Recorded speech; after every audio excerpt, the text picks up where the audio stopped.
Hola, hola mis queridos alumnos, ¿cómo están? Pues aquí estamos el día de hoy en un video más. El día de hoy vamos a hablar sobre todos los temas del segundo bloque de Ciencias Naturales, cuarto grado. Va a ser un pequeño resumen para que pues tú sepas qué va a venir en tu examen de este segundo bloque.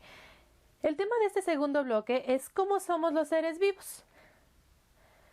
Y bueno, primero hablamos sobre la reproducción de las plantas.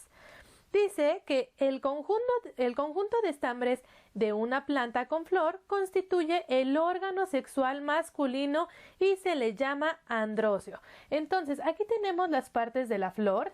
Aquí está todas sus partecitas, que te recuerdo que tenemos un video donde hablamos específicamente de todos estos temas que vamos a ver a continuación.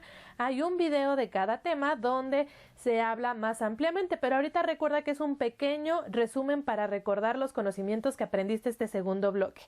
Entonces, aquí tenemos las partes de la flor, que ya no voy a mencionar una por una, pero lo que podemos resaltar y lo importante de aquí es que los estambres de una planta con flor constituyen al órgano sexual masculino. Entonces, estos hilitos que vemos aquí, amarillos, son los estambres. Entonces, a esto lo podemos considerar como el órgano sexual masculino de la planta. Todo esto lo amarillo.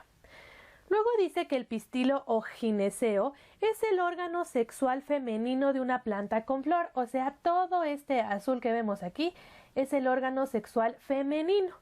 Está formado por tres estructuras: el ovario, que es este azul clarito que está aquí como en forma de huevito, que contiene las células sexuales femeninas llamadas óvulos. Los blancos que están aquí chiquitos son los óvulos. Y el estilo y el estigma, que es todo esto azul. Entonces, en resumen, estos amarillos son las células sexuales masculinas y todo este azul es la célula sexual femenina. Masculina la amarilla, femenina la azul.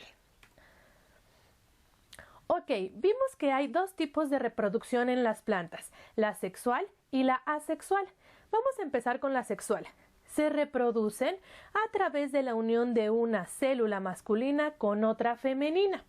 La fecundación ocurre en la flor. Para la reproducción sexual es súper importante la polinización. En la reproducción sexual de las plantas no podemos intervenir nosotros como seres humanos. Todo lo hace propiamente la naturaleza. Cuando llegan estos animales polinizadores a comer la mielecita que tienen las flores, en sus patitas y en sus picos agarran el polen sin que ellos se den cuenta, se les quedan pegados, y entonces cuando ellos van hacia otra flor a comer su mielecita, ese polen se cae en esta planta y empieza la reproducción sexual gracias a la parte de la flor que vimos, las células masculinas y las células femeninas. Entonces ocurre la reproducción sexual. Ahora vamos con la reproducción asexual. Dice, se reproducen por medio de los tallos, hojas y raíces. No hay unión de células sexuales masculinas y femeninas, como en la sexual, y un organismo origina a otro a partir de una parte de sí mismo. En esta reproducción asexual, los humanos ya podemos intervenir. Entonces, dice que con una pequeña parte de un organismo puedes crear otro. Por ejemplo, si nosotros ponemos un pedazo de papa en agua, de zanahoria, de cebolla, de aguacate, nosotros tomamos estas pequeñas partes y nosotros mismos podemos crear esta reproducción asexual. Esto es lo que se hace cuando las personas siembran y cosechan verduras, están reproduciendo de manera sexual. Entonces, en la parte sexual, no puede intervenir el hombre, lo hacen los animales y las plantas por sí solas. En la asexual podemos intervenir y nosotros mismos podemos crear y cultivar nuestras propias plantas. Aquí tenemos la diferencia. La reproducción sexual tenemos a la abejita polinizadora, que este polen lo lleva a otra planta donde tenemos células masculinas y femeninas y se hace la reproducción del fruto. Y la asexual, aquí tenemos un ejemplo, es cuando nosotros mismos cultivamos y hacemos que crezcan nuestras plantitas. Ahora, otro tema que vimos fue la reproducción en animales. Es principalmente sexual. Con la fecundación comienza el desarrollo de un cigoto. Y aquí tenemos a los animales ovíparos y los animales vivíparos. Vamos a comenzar con los ovíparos. Nacen de un huevo, como los pollitos, las tortugas, las serpientes. Después de ocurrida la fecundación, las hembras de reptiles y aves cubren el cigoto o embrión y a las sustancias que lo nutrirán, con una sustancia resistente para expulsarlas de su cuerpo. Entonces, aquí tenemos los animales ovíparos que nacen de huevos. Y tenemos también a los animales vivíparos. Nacen del vientre de la madre, o sea, esto es lo más parecido a cómo nacemos los seres humanos.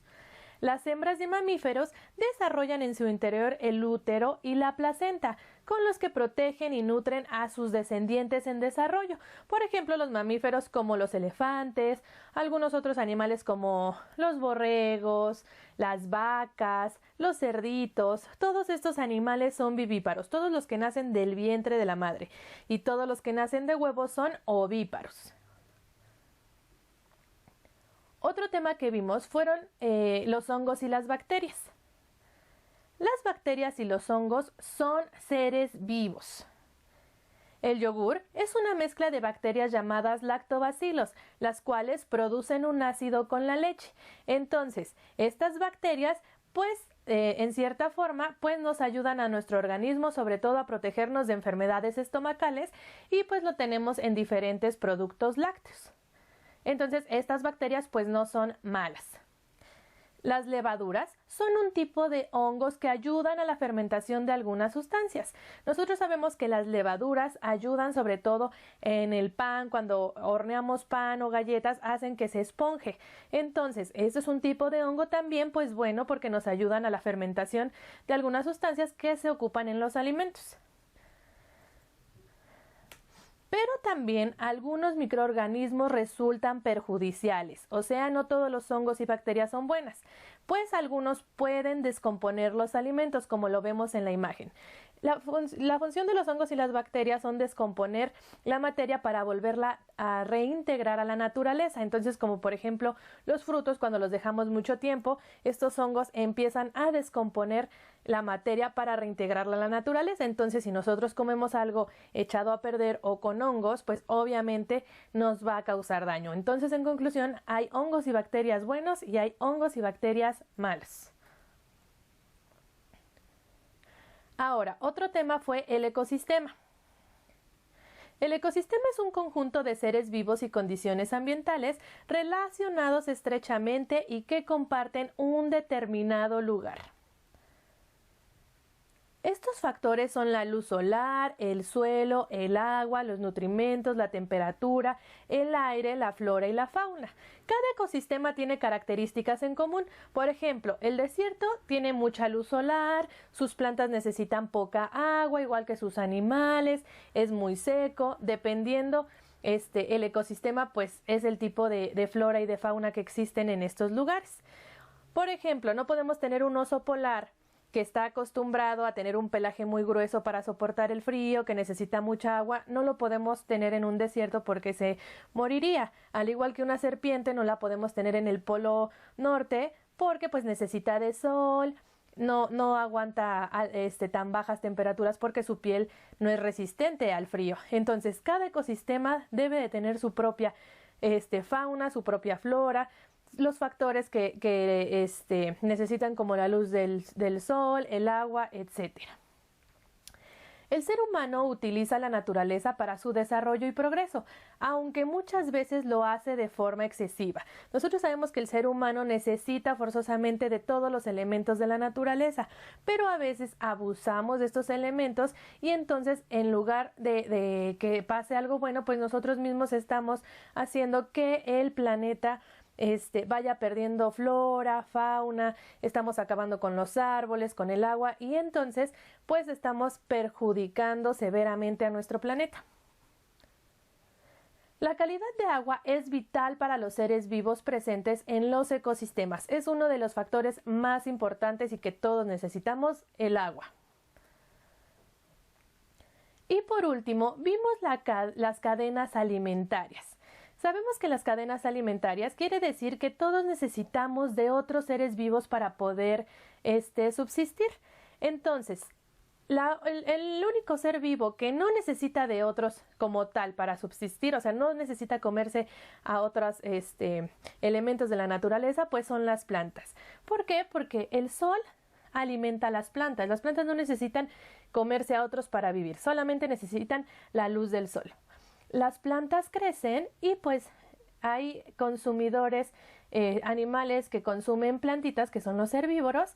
Entonces, estos animales se consumen a la plantita, la serpiente se consume al conejo y el águila consume a la serpiente. Entonces, es una cadenita que uno necesita de otro para vivir. El águila se come a la serpiente ya se comió al conejo, el conejo ya se comió la plantita. Esto es una cadena alimenticia.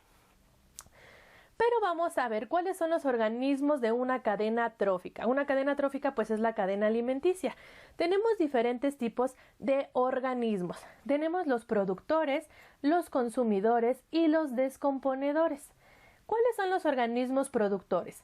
Son las plantas, pues producen su propio alimento a partir de la energía solar, del agua y del dióxido de carbono. Entonces, las plantas son los organismos productores.